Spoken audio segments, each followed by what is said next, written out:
we're talking about the new DSP Quad Cortex and if it's still worth its price.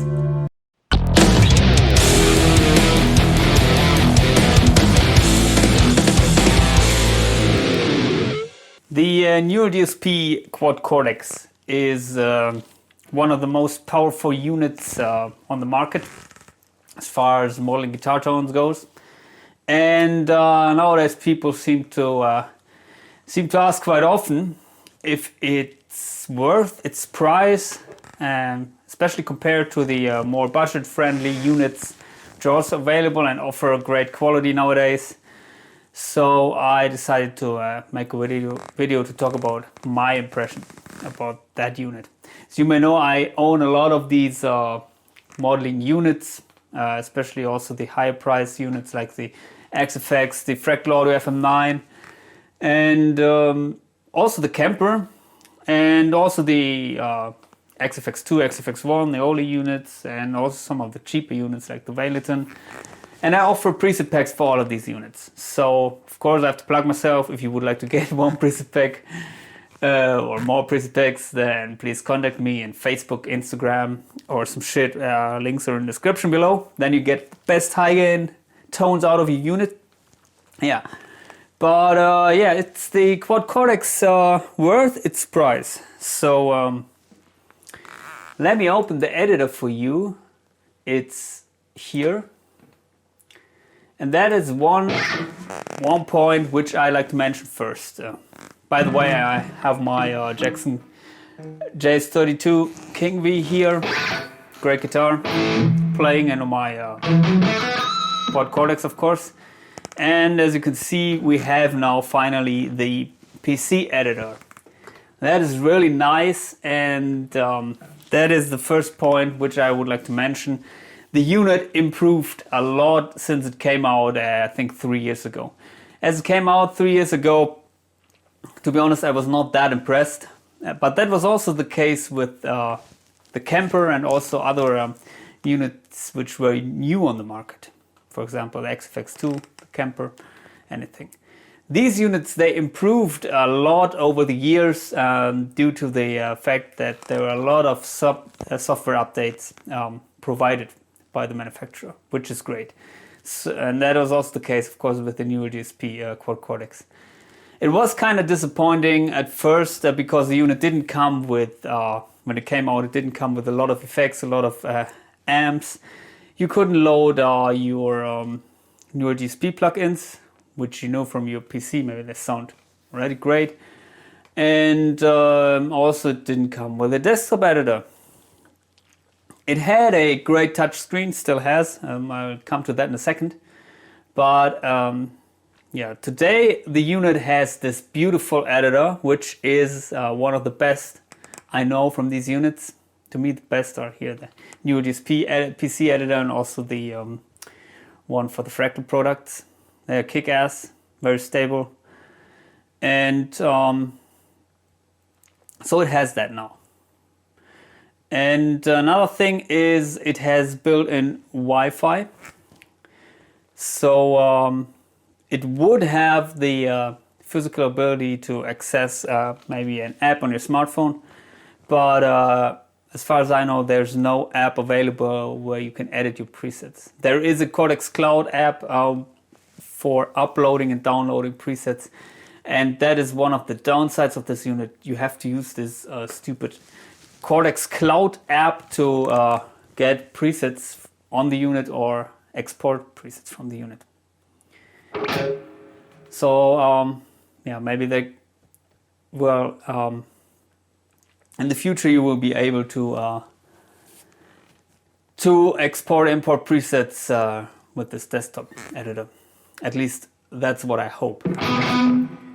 As far as the amp quality goes and also the effects quality, to me it's the same on the same level like in the AxeFx, and to be honest, it's the only unit which I would rank on the same level like the Fractal audio products. So to me it's the same like the PC plugins. You get a similar quality here. therefore, for me, it's not that important to import my presets, Neural DSP, not the presets, the plugins, like the Archetype Patricia or Pliny, because I can get nearly the same sounds with the built-in amps here, the stock amps and the cabs. So let me briefly show you what you got here. We have a shitload of amps coming here with the unit, and also what you got is you got captures, factory captures, where people are, or here in this case, company, they captured amps, and you can use these too. Basically, these are all also amp models. You got this beautiful cab section here, where you can blend two cabs and also move the microphones, microphone positions, move it away. As you can see here, the distance, also away from the comb, but also away from the speaker. And to be honest, the speaker simulation here, it's one of the best I've ever experienced. Never failed to use third-party IRs here with this unit.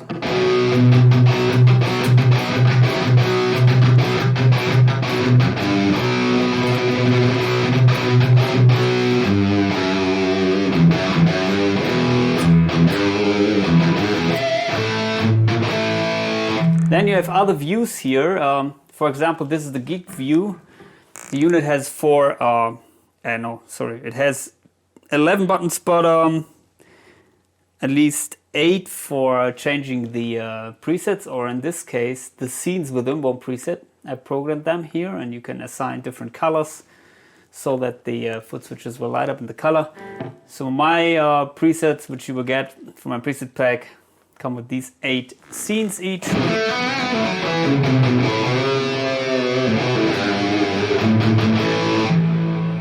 So you can hear nice delay.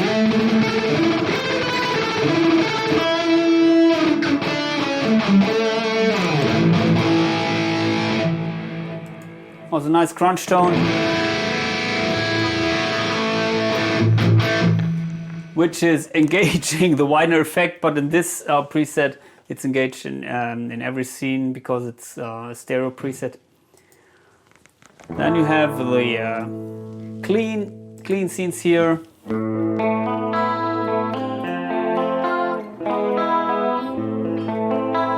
But I made another video where I was going into detail with the sounds. So today I would like to speak about the overall quality and if it's worth the price. So as far as the sound goes, I think if you want to have the best sounding unit, or one of the best sounding units on the market, this one would be it. Or of course the Fractal audio products, which are more expensive. So as far as the sound goes, the price is really okay or justified. I think if you compare it to an analog equipment, you will easily reach these 1,800 euros, which the unit costs currently, I think. Even if you want to have a 4x12 and a 100 watt or 50 watt tube head, you have to pay more than 2,000 euro usually, I think. At least if you would like to get one of the decent amps or the flagships of the company. And then you don't have the effects and also not the foot switches and everything. So, but I think usually people compare this unit to other modeling units. So especially to the cheaper units like the Headrush Prime, the Boss GT-1000, or of course the Helix.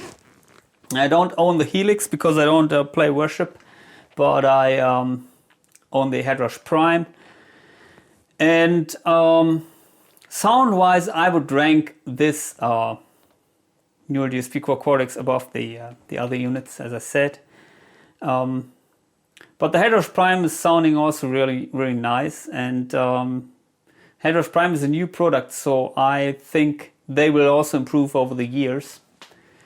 What are the other aspects which are maybe relevant for customers? The unit comes with a touchscreen. I have to admit that I'm not the biggest touchscreen guy, so I was really waiting for this desktop editor, and yeah, I'm really happy that it is there now. But other than that, the touchscreen is okay. It's very bright, so you will see it on the stage definitely. And yeah, if you like touchscreens, it's pretty big, the touchscreen here. So yeah, this is maybe a bonus for you, or a plus. The Headrush Prime comes with a similar touchscreen, but it looks nicer, higher resolution, and also you have, well, you have the pictures of the real amps. As here you have the design which was chosen by Mooer DSP, which I personally like. It looks futuristic, but yeah, to me it looks really, yeah, outstanding in my opinion. Like they made their own design, and that is remarkable. But that's also subjective, I think. Other than that, well, the unit's very small, which I personally like, but of course, well, as I said, it has 11 foot switches, so they are a little bit close to each other. And I heard of people which dislike that. But I personally prefer to have 11 foot switches, which are a little bit closer together than having maybe only 3 or 4 foot switches, which would definitely not enough for me.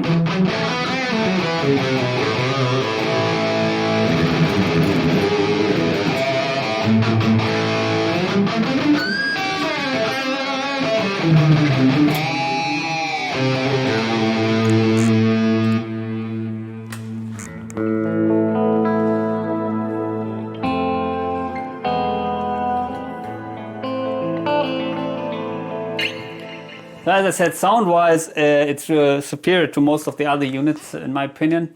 Also, it's very powerful, so you could use each of these rows for one instrument in mono. So you can run 4 instruments simultaneously, each with its own effects chain consisting of 8 effect blocks, which is really powerful. I don't know if anybody needs that, but as you can see here, I got my own complex preset, which I explained in another video, and it contains basically every effect which I would probably use in some scenarios. So here you have maybe 1, 2, 3, 4, 5, 6, 7 different modulation effects. As you can see, I have still 1 row left, and here are also some places left. It's really powerful. Also, you can, of course, do things like wet and dry signals in parallel and some shit like that. It seems to have more power than the Fractal Audio FM9. And that is also, of course, one of the competitors. The FM9 is more expensive and has less features, as you cannot tone match amps in the FM9. You can do this in the Fractal Audio AxeFx III, but that's a little bit of a bummer. And also the FM9 has a well, very old-fashioned user interface. So as far as that is concerned, the Mooer GSP is superior. Of course, the Fractal Audio products, they come with 300 plus amps and yeah, shitload of effects. So the pure number of amps and effects is way higher, but I don't know if that is very important for you. So as I said, for me, the price is definitely okay for this thing and justified. Especially if you compare it to other units, it sounds better than the Kemper, than the Helix, at least in my ears. And I did a lot of tweaking with Kemper and Headrush Prime, and I got good results, but with this unit it was way easier, and don't use any fancy EQing here, just by moving some microphones around here in this excellent speaker simulation. Yeah, then I'm usually done with or end up with great results. Another thing is, yeah, you can use it as a mic preamp, also great feature. Well, there are a few downsides though, which I would like to mention. One thing is the Wi-Fi adapter is a little bit weak. For example, in my room here, where I have Wi-Fi access with everything else, with my smartphone and other units like the Headrush Prime, I couldn't get access with the Mooer DSP Quad Cortex. And another thing is the external 18 volt power supply. I mean, 18 volt power supplies are not that common, I think. I don't know. And yeah, it's external, so I'd rather like to have just this one power cable and the power supply built in the unit. So like the Fractal has, or also the Headrush Prime. Otherwise, people of course are talking about the fact that you still cannot load your Mooer DSP plugins on the unit, which was promised since the beginning. As I said, to me that is not that important because the unit sounds great and it has even better amps or amp captures at the moment than the Mooer DSP plugins are sounding, or at least they're on the same level. So yeah, that is not so important for me personally, but I think they promised to deliver that feature somehow this year. I don't know. If you compare it to the cheaper units, I think it will be a winner in most comparisons, sound-wise, but also effects-wise, and also as far as the hardware is concerned. But of course, you have to consider if you are willing to pay this price for a unit like that. If you want to have the best sounds out of a modeling unit, I think you should go with the flagships of each company. And if you compare it to other flagships, for example the Helix or the Headrush Prime, it still sounds more natural to me, and it's easier to get good sounds out of this unit. So that would maybe justify the price difference of maybe 500 or 600 euros to the Helix or to the Headrush Prime. At least for me it does. It's a great product, and also I think the Fractal audio products are having a hard time justifying their prices, which are maybe 400 or 600 euros above this. And also the what is it called, Fender Tone Master Pro, which came out this year. I didn't hear anything good about that, except that it looks really fancy and has this great hardware, but it's still a new product, which seems to be a little bit lacking as far as the sounds go.